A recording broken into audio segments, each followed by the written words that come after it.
वाहतूक पोलिसांनी वाहन चालकांवर कारवाई करताना स्वतःच्या खासगी मोबाईलचा व खासगी वाहनाचा वापर करू नये असे निर्देश आता देण्यात आलेले आहेत।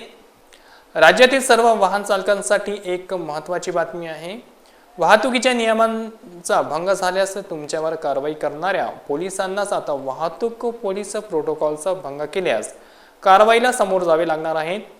राज्याचे अप्पर पोलीस महासंचालक कुलवंत सारंगाल यांनी या संबंधित परिपत्रक जारी केले असून वाहन चालकांवर कारवाई करताना पोलिसांनी खासगी वाहन किंवा त्यांच्या खासगी मोबाईल न वापरण्याच्या सूचना देण्यात आल्या आहेत। असं न झाल्यास वाहतूक पोलिसांनाच दंडात्मक कारवाईला समोर जावे लागणार आहे। वाहन चालकांना दंडात्मक कारवाई करताना फोटो काढण्यासाठी स्वतःच्या खासगी मोबाईलचा वापर करू नये। जर कोणी खासगी मोबाईलचा वापर केला तर त्या पोलिसांवर आता कारवाई होणार आहे। काही अधिकारी आणि अंमलदार ई-चालन मशीनद्वारे कारवाई न करता आपल्या खासगी मोबाईलवर फोटो काढतात, अशा स्वरूपाच्या काही तक्रारी प्राप्त झाल्या होत्या।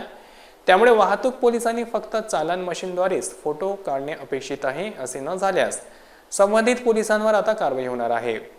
वाहन चालकांवर दंडात्मक कारवाई करताना स्वतःच्या खासगी मोबाईलवर वाहनाचा फोटो व चित्रीकरण करून काही कालावधीनंतर ई-चालन मशीनद्वारे फोटो अपलोड करतात। तसेच गाडीचे संपूर्ण फोटो न काढता फक्त नंबर प्लेटचे फोटो टाकतात। त्यामुळे गाडी कोणाची आहे आणि ती कशी ओळखणे हे अशक्य होते।